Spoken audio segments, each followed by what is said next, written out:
Ito ang kwento ng isang ama at anak na babae na napadpad sa isang liblib na lugar sa Cebu. Isang lugar na hindi nila alam na puno ng mga lihim at panganib. Isang gabi na magpapabago ng kanilang buhay magpakailanman. Nasa loob ng isang luma at masikip na van si Mang Tomas at ang kanyang anak na si Aling Mara. Pauwi na sila mula sa isang bakasyon sa Negros patungong Cebu. Madilim na ang kalangitan at malapit nang bumuhos ang ulan. Itay, mukhang uulan na. Di ba't dapat maghanap na tayo ng matutuluyan bago pa lumakas ang ulan? Oo anak. Pero kailangan muna nating lampasan itong bundok. Malapit na tayo sa Cebu. Pero mukhang kailangan nga natin ng pansamantalang pahingahan. Habang nag-uusap, unti-unting bumababa ang dilim. Sa di kalayuan, napansin ni Mang Tomas ang isang maliit na baryo na tila nakaangat mula sa lumang kalsada. Walang ibang sasakyan sa kalsada at nagsimulang kumulog at kumidlat. Ayun, tila may baryo doon. Subukan natin kung may matutuluyan tayo. Habang papalapit sila sa baryo, napansin ni Aling Mara ang kakaibang katahimikan ng lugar. Wala ni isang tao ang makikita sa daan at ang mga bahay ay tila matagal nang walang nakatira. Itay, parang kakaiba ng lugar na to. Bakit walang tao? Siguro ay natutulog na sila. Huwag ka mag-alala anak. Maghanap lang tayo ng magpapahingahan ngayong gabi. Tumigil sila sa harap ng isang lumang bahay na may ilaw sa loob. Sa pintuan, lumabas ang isang matandang babae, si Lola Magda, na may hawak na lampara. Sino kayo at anong ginagawa nyo rito? Magandang gabi po, Lola. Pasensya na po at naaabala namin kayo. Kailangan lang po namin na matutuluyan ngayong gabi habang hinihintay na tumila ang ulan. Pasok kayo mga anak. Makakapagpahinga kayo rito. Nagdadalawang isip si Aling Mara, ngunit wala silang ibang pagpipilian kundi sundin si Lola Magda. Pumasok sila sa loob ng bahay na puno ng mga lumang kagamitan at palamuti. Sa loob ng bahay, napansin ni Mang Tomas ang mga larawan sa dingding. Isa itong koleksyon ng mga litrato ng mga tao, ngunit lahat sila ay may mga kakaibang ekspresyon ng takot. Lola, sino po ang mga tao sa mga larawan? Sila ay mga dating naninirahan dito. Matagal na panahon na ang lumipas mula nang sila'y nawala. Huwag mo na silang alalahanin. Bakit po parang natatakot sila sa mga larawan?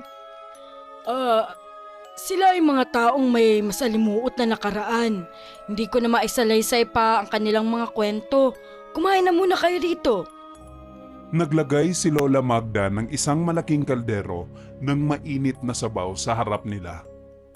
Ang sabaw ay kulay itim at may kakaibang amoy. Si Aling Mara ay nagdadalawang isip na tikman ito. Ngunit si Mang Tomas ay nagpakita ng respeto at tinikman ito. Maraming salamat po, Lola. Napakasarap ng sabaw ninyo.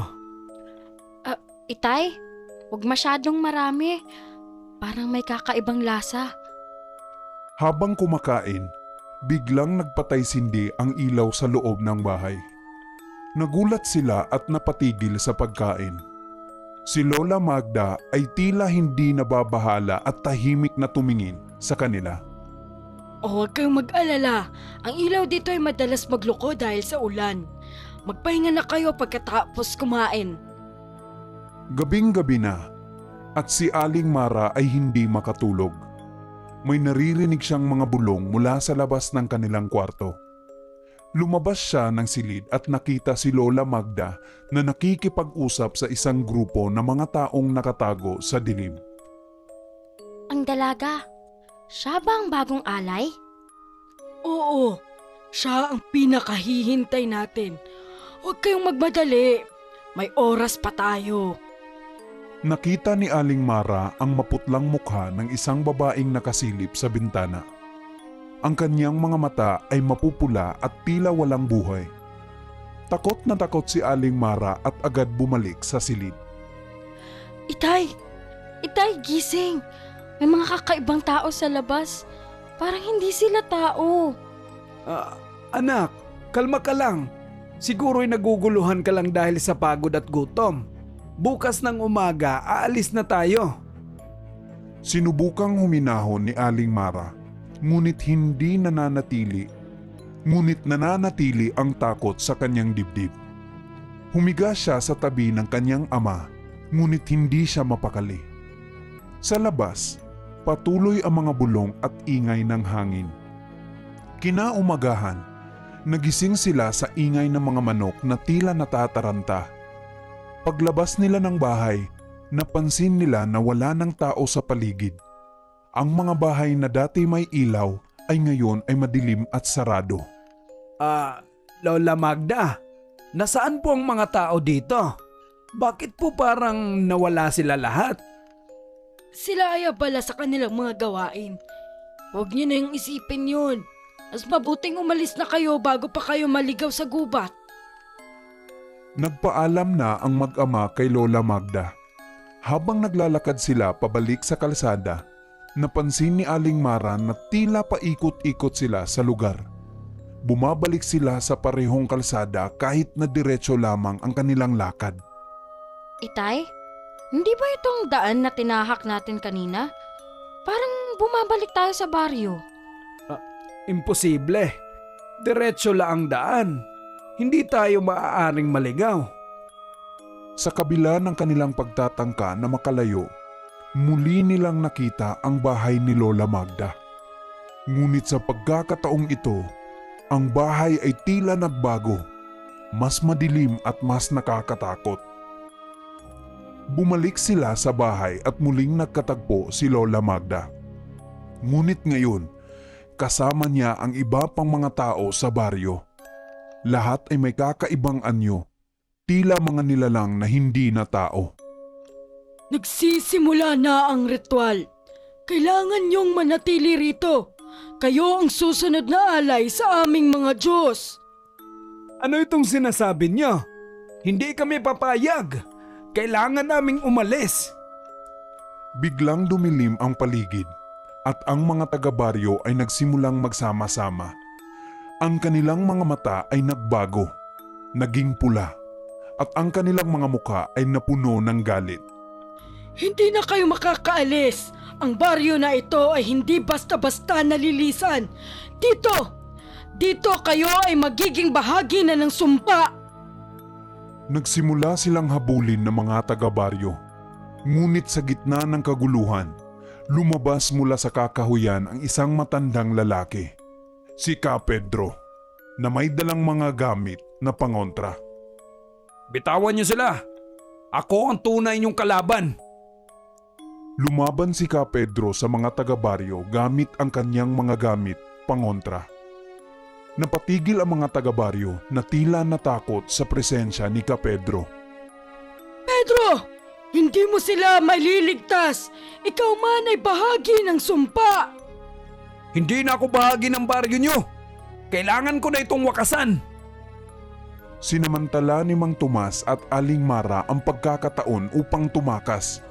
Ngunit sa kanilang pagtakas, natuklasan nilang masyado ng malalim ang gubat. Walang malinaw na daan palabas. Nakarating sila sa isang abandonadong kubo sa gitna ng gubat. Doon, ipinaliwanag ni Ka Pedro ang kanyang kwento habang binibigyan ng gamot si Mang Tomas na nasugatan. Ang baryo ay dating isang mapayapang lugar. Hanggang sa dumating ang isang mambabarang. Siya ang naglalagay ng sumpa sa lugar na ito. Lahat ng tao dito ay naging mga alipin ng kanyang mga Diyos. Mga aswang na nangangailangan ng dugo ng mga inosenteng tao upang manatiling buhay. Bakit hindi ka tumakas noon pa? Sinubukan ko, pero ang sumpa ay masyadong malakas. Kaya nagbalik ako upang tapusin ang sumpa. Ngunit hindi ko magagawa ng mag-isa. Kailangan ko ng tulong ninyo upang wasakin ang pinagmulan ng kanilang kapangyarihan. Saan natin ito mahahanap? Sa pinakalumang templo sa baryo. Doon natin kailangan pumunta upang sirain ang mga gamit na ginamit sa ritual. Pero mag-ingat kayo dahil ang mga aswang ay hindi papayag na basta-basta natin itong gawin. Gabing-gabi na at papunta sila sa lumang templo. Madilim ang kanilang paligid at tanging ang liwanag ng buwan at mga dalang lampara ni Ka Pedro ang kanilang gabay. Naririnig nila ang mga huni ng mga hayop at tila mga bulong ng hangin. Nararamdaman nyo ba yon? Parang may sumusunod sa atin. Huwag kayong titingin sa likod. Magpatuloy lang tayo sa paglalakad. Kailangan nating makarating doon bago sila makaramdam. Narating nila ang lumang templo. Isang napakalaking gusali na gawa sa lumang bato. Ang paligid nito ay puno ng mga ukit na mga kakaibang nilalang at mga ritual na tila sumasamba sa mga demonyo. Dito ba nila ginagawa ang kanilang mga ritual? Oo, dito nila kinukuha ang kanilang kapangyarihan. Kailangan nating sirain ang altar at sunugin ang libro ng mga sumpa. Sinimulan ni Ka Pedro ang ritual upang sirain ang mga gamit. Ngunit biglang lumabas ang mga taga-baryo, kasama si Lola Magda, na ngayoy isa ng ganap na aswang. Ang kanilang mga anyo ay tila nagbago, mas naging mabangis at nakakatakot. Hindi nyo kami matatalo! Kayo ay magiging bahagi na ng aming sumpa! Nagsimula ang matinding labanan. Si Ka Pedro ay ginamit ang kanyang mga gamit pangontra upang pigilan ang mga aswang. Habang si Mang Tomas at Aling Mara ay sinusubukang sirain ang altar. Mara, kumuha ka ng apoy. Kailangan nating sunugin ito. Tay, natatakot ako! Walang oras para matakot. Gawin mo na! Sa wakas, nagtagumpay silang sunugin ang altar at ang libro. Biglang nagkaroon ng malakas na pagsabog ng liwanag. At ang mga aswang ay isa-isang naglaho. Si Lola Magda ay sumigaw ng malakas bago tuluyang mawala. Hindi pa ito tapos! Magbabalik kami! Pagkatapos ng laban, si Ka Pedro ay malubhang nasugatan. Nagpasalamat siya sa mag-ama bago tuluyang pumanaw. Salamat sa inyong tulong. Sa wakas, natapos na ang sumpa. Kinaumagahan, natagpuan ng mag-ama ang kanilang sarili sa gilid ng kalsada, malayo sa baryo. Ang baryo ay tila naglaho na sa mapa at ang kagubatan ay bumalik na sa dati nitong anyo. Tapos na.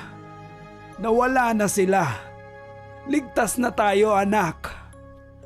Pero, anong mangyayari sa atin ngayon, Tay? Paano natin ipapaliwanag ang lahat ng to? Wala na tayong dapat pang ipaliwanag. Bumalik tayo sa ating bahay. Pero kailangan nating tandaan na may mga bagay na hindi basta-basta nauunawaan ng tao. Naglakad ang mag-ama papunta sa kanilang sasakyan. Habang umaalis sila, napansin ni Aling Mara ang isang bagay sa kanyang bulsa. Isang maliit na talisman na iniwan ni Ka Pedro. Nag-aalala siya, ngunit hindi na ito ipinaalam kay Mang Tomas. Sa wakas, ang mag-ama ay nagbabalik. Ang mag-ama ay nakabalik sa kanilang tahanan, ngunit ang kanilang karanasan sa baryo ay nananatili sa kanilang isipan.